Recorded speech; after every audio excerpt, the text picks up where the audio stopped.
You are now tuned in to Hip Hop History, Origins, and Elements with your host, Dr. Derek Cologne.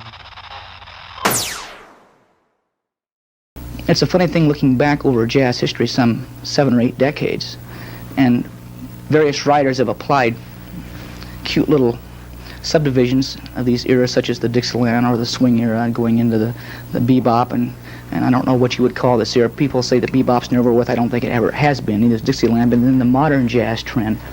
And I was wondering, jazz musicians are always trying to develop a new aesthetic, a new foundation, always surging ahead.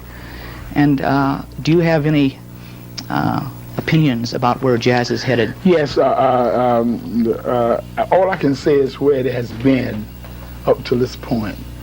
You see, you can look at jazz, the jazz picture, from the beginning. How did jazz start? Well, jazz started with the blacks, slaves. I mean, the fundamental. The blues and the fundamental, yes, the fundamental. Now, the reason that jazz took on the characteristics that it had, that it didn't take on the same characteristics that, say, Brazil or Cuba or the West Indies or Haiti, was because the white, the slave masters didn't allow the slaves in this country to have drums. Now that was the basic rhythm, was the basic. So therefore, they had to get other means of expressing themselves in music. So therefore, they got in the fields, and when they were in the fields, I used to see this down south even all the time. When they hear this, they chopping cotton, and they say, no, ha!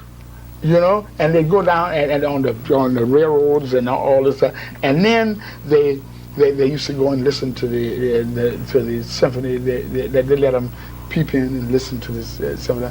So they say, there must be some instruments besides the drums, because the drums was their whole thing. Where they made their music and they made their dancing. That's the blacks in the United States don't even have a national dance, and it's a shame. Yeah, because they took the drums away. Cuba, Brazil has the samba. Cuba has the rumba, and the West Indies has the calypso. Haiti has the other thing. I don't know what you call it, but whatever they got a national dance. But we don't even have a national dance because of the fact that they took the drum. Because the slave masters were afraid. They would communicate or something. Yeah, right? You can talk to somebody and say, like the old drum sign language or drum language. They really talk with the drums. Right. There's no doubt about it. Right. They really talk with the drums. So and then now, the only remnants of that African influence now, the closest remnant in America, are the Sea Islands of Georgia. Outside of and there's a reason for that. The slave owners that owned the slaves out in those little out islands, they weren't there. They had overseers to take that, and the overseers didn't care. So they let them have what they wanted, and they retained a great deal of. I was just down there. We're making a film. I've been making a film with Willie Ruff at Yale University. We're making a feature film with all of these things about our music. We're going to trace the drum, because I play the bass drum, and the bass drum is something else. You see, the drum as we know it now is a white man's invention.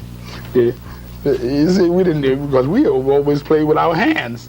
So that's what they let them. They couldn't talk with this kind of drum, so they let them have that kind of drum, and it's the bass that goes on the tub and things like that.